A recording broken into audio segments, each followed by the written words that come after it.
See, we got a good warm-up. Now we're recording. Oh, this is all the magic of technology. We get to just edit that out.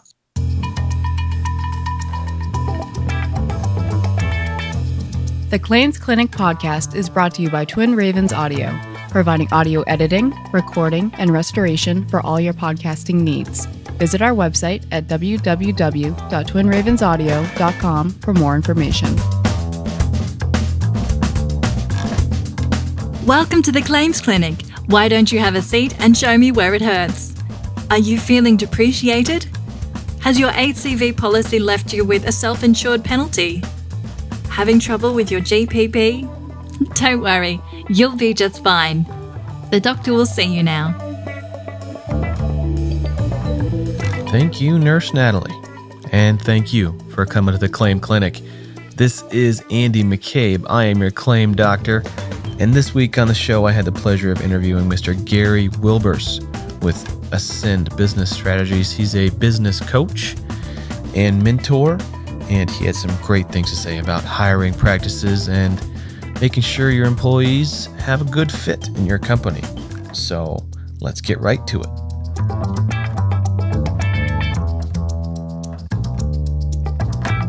All right, welcome to the Claim Clinic. This is Andy McCabe. I've got in the studio with me today Mr. Gary Wilbers with High Achievers and Ascend Business Strategies. How you doing, Gary?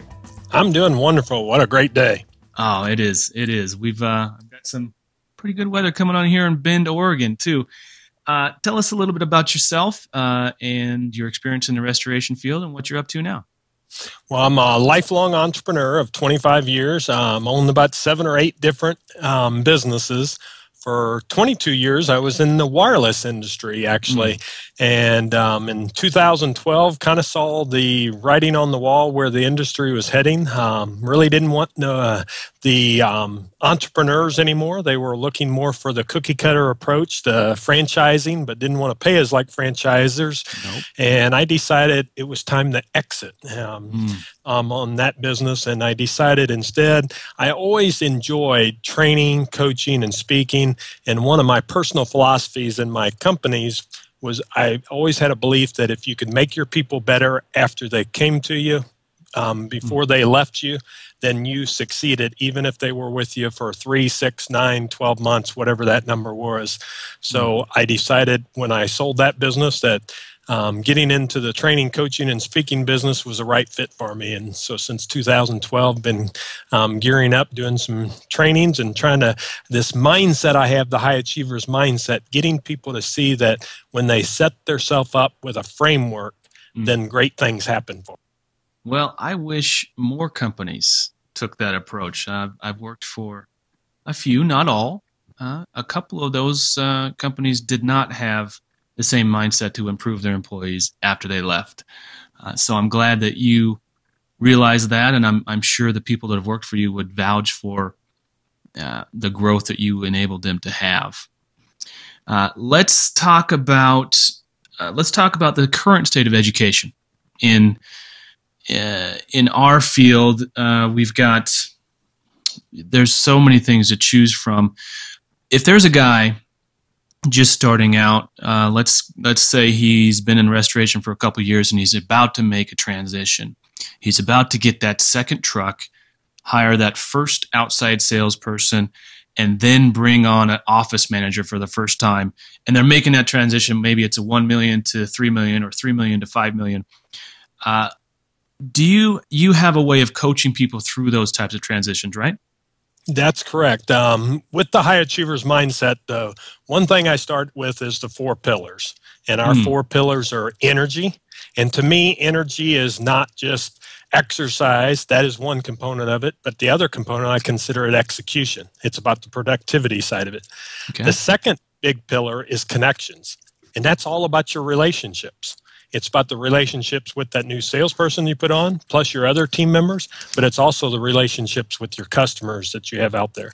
And then the third I always ask them to look at is their influence. What is their contribution that they're looking? Is it positive or negative? Are they looking at, when they're looking to grow their business, what do they want that influence to be? What do they want their influence to be in the marketplace? So the people you hire now, they better have some of those same competencies. Otherwise, that creates a challenge because the influence that they may be putting out there is not what your company was built on up to this point. Okay. And then the last one I really key in on is integration. And to me, integration is all about change. What's the habits? What's the disciplines? What are the things that make our company good? So you go from 2 or 3 employees where you can control everything. You're getting that second truck. You can't control everything now. So now what habit or disciplines do I need to make sure that's in place for my whole team so it does not matter if I'm doing the work or someone else is, the same message is being shared. And that's where real growth happens. That's where kind of that high achiever side really starts to happen because you put those 4 pieces together. And what's going to happen is you're going to start getting greater results. And you're able to leverage, really the word we say, leverage yourself, where instead of you doing all the work, you start leveraging it with the other people that's on your team to get those results that you're looking for. Wow. And I'm sure you guys go real deep into each one of those.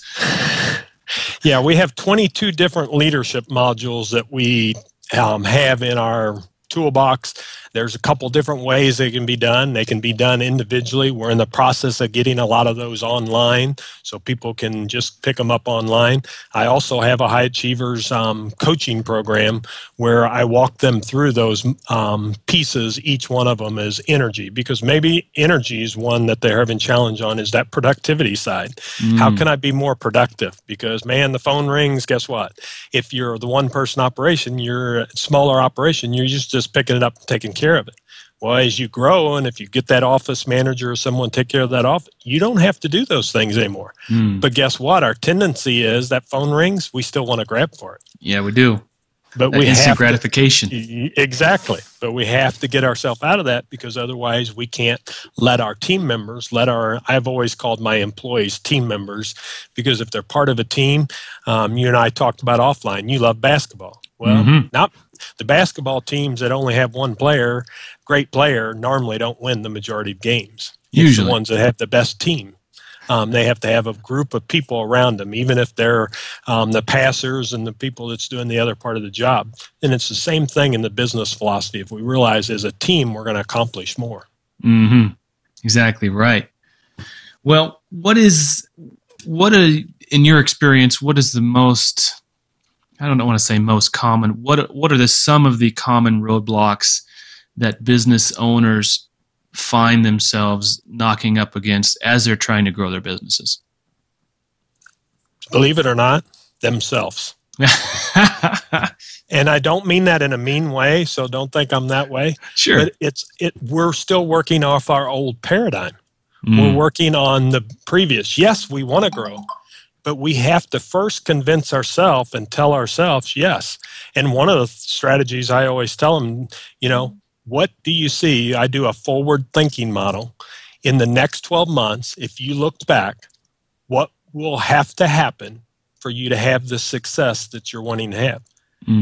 And if they can answer that clearly and promptly, guess what? They're way on their way to it. They're on their way. The majority of us say, well, I would like to, grow my business to $1.5 million today. That is to, somewhere around 3 million, and maybe, that would be 3 more people. Well, see what they're doing already? I would like to. I will. I mean, there's no doubt our words determine what our actions are going to be and how we're going to take it. If we say we're going to be a $3 million company and I'm going to have an outside salesperson, and I set those goals, and then we track them down to 90-day segments. So we take your yearly goals and we break them down to 90-day segments. Then what are you going to get done this first 90 days to make that goal a reality when you get to that 12-month standpoint?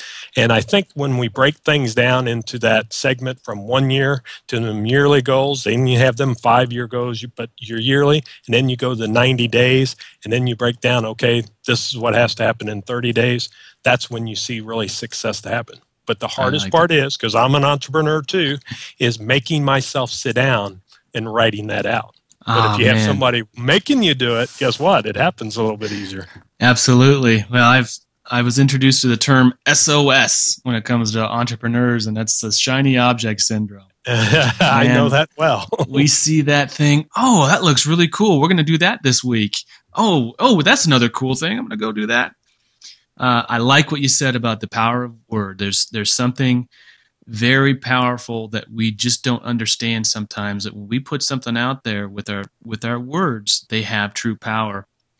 And even giving power, in my experience, even negative things, you can take the power away by voicing it, by recognizing it intentionally with your voice. I agree. Anything beyond, I would say, anything beyond a year and a half is unrealistic. All right, Gary, you mentioned most owners' biggest problem is getting in their own way. And let's assume a guy can get through that, and hopefully he gets a hold of somebody like you and gets some good coaching along the way. Talk to me about the next person, finding that next good fit. That's something that you've had some pretty good experience with, I understand. Yeah. That's probably the biggest thing is really making sure you've got some processes, because your success is going to be all in your hires, because you can't duplicate yourself. There's nobody out there just like you. So we ended up where I had this challenge in my wireless industry. We were growing. We grew from a couple locations up to 10, and then we were up to 15 locations, 150 people. And the hiring was our big challenge. And what we ended up finding out is we had to create a process, and we put this process together. It's now what I call our Success in Hiring program.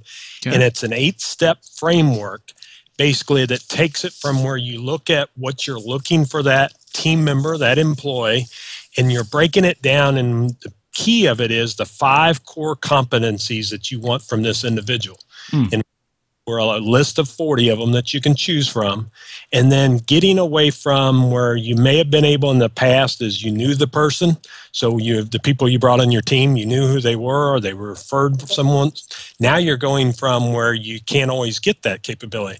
And with unemployment rate actually dropping, it's harder to find those top quality hires. Sure is. So what we really recommend people do is develop those 5 core competencies. And then along with that, we have over 300 behavior-based interview questions to go along with those competencies. So instead of them telling you, my strengths are this, or my weaknesses, or, this is about my previous employment, you make them go back in their history and tell them. I would say in restoration business, customer service is a big issue. So maybe one of those questions come into, tell me about a time when you had a disgruntled customer and what did you do about it? And when you ask that behavior-based side and they say, well, I've never really dealt with that. Well, that's almost like a ding, ding, ding going off. Then guess what? They may not be very good at that, because even if they've never had a situation, they can go back to something that they've had a disgruntledness with, and how did they handle that situation. So we really talking about it being situational analysis.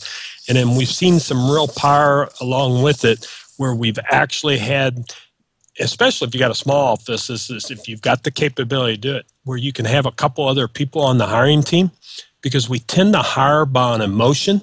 And our emotion at times can be very good, but when you have a group of 2 or 3 there, it takes that emotion out.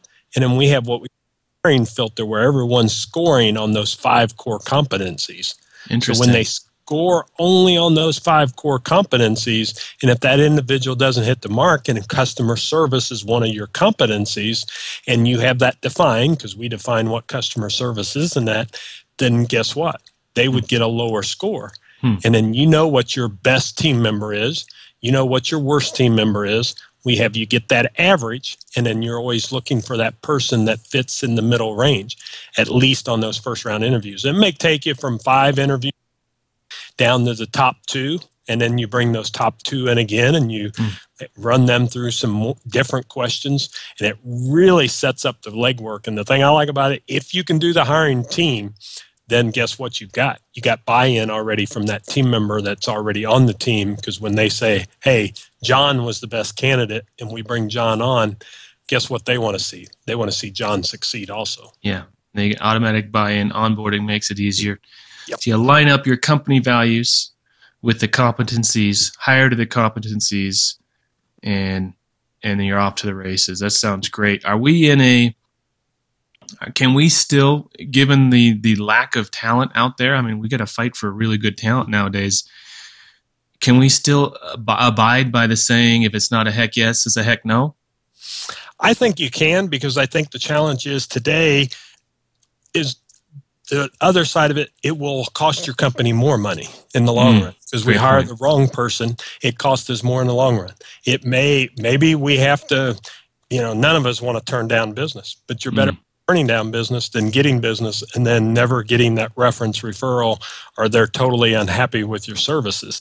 But the thing is this allows you to get some of that top talent, because if you show that you hire in a professional manner, guess what happens? The people are attracted to that also. It's true. So you're able to attract some of the better candidate. And we put some things in there. I'm sure some of the job boards now, we've got to go at different ways of getting the candidates than we did in the past. We're not going to find them the same way in the newspaper ad that 10, 15 years ago. No. Those days are over. And Craigslist doesn't work either. Nope. Yeah, I had one of the greatest managers I ever worked for. He said that he never fired anyone too soon. So, it's okay to make mistakes in the hiring process. It happens as long as you recognize it early and correct it early, one way or the other. Yeah, don't make the mistakes. I got plenty of mistakes, I can tell you there. Work comp claims that go with them. Oh. Demoting an employee, and then the next thing he does, he falls and nobody sees it, and we pay out right. Claim. Yeah. Yeah, that is a story I have actually heard before. So that is truth. Oh man. Do not demote. Fire. Well, before I let you go, why don't you tell us a little bit about this leadership time solution you mentioned before we were on the air? Yeah, and some people may have a process, but I'm still a believer in the leadership time solution comes into two things. One is, once you have your yearly goals and all those plans, it's about having a weekly plan. What's your top 3 priorities that you want to get accomplished this week?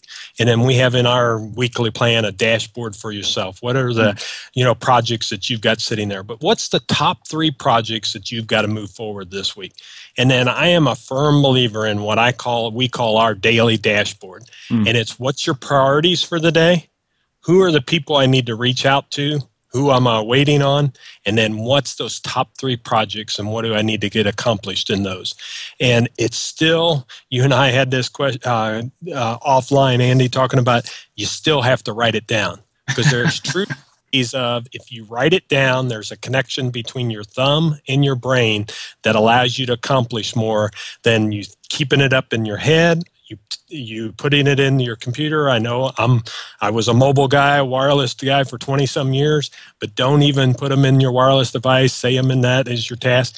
Put them down on paper, because there's a true connection there that you're going to get more accomplished if you have it wrote down. And if it's still the old pad, it can be a legal pad. But what are those priorities for the day that you need to get accomplished, and what's the top 3 projects that you want to move forward this week? Yeah, I've been playing with that, and it's amazing. I put something in my electronic calendar, or I put it in a little red book. The little red book stuff gets done. It's just weird. Yeah. That's that connection from that thumb and that brain saying, I'm going to accomplish that. That's amazing. Well, Gary, thanks for your time. Thanks for your insight and sharing your wisdom with us. How can people get a hold of you? They can get a hold of us at goascend.biz. It's GOASCEND.biz. Okay. Or they can call 573-644-6655. And then we also have our website, www.goascend.biz. So any way that you'd like, just get a hold of us. If you just want to converse, I'll be glad to do that. With our coaching program, we have an introductory where we can have a free session, give you a chance to hear what we talk about and what the program's about. I'll ask you some questions and we see if it's a fit and if there's anything that I can do. The key is you have the capability within yourself. Just go out there and decide, set down the goals that you want to achieve, and then the mentors or the coaches and help you achieve those, and you can reach anything that you set out to achieve. Well said. Well said. Thank you, Gary. Thanks again for your time, and thank you all for joining us here on Acclaim Clinic, and we'll see you next week.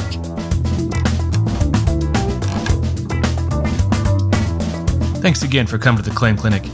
This week's episode was brought to you by the 24-Hour Tech. If you want to increase your water damage profits, systemize your mitigation process, and decrease the time it takes to train a new water damage technician to just 1 day, you owe it to yourself to pick up a copy of the 24-Hour Tech. This manual, through 20 steps, will walk you through the processes of making more money and reducing your training time drastically. You can find it at the24hourtech.com. That's the 24hourtech.com. See you next week.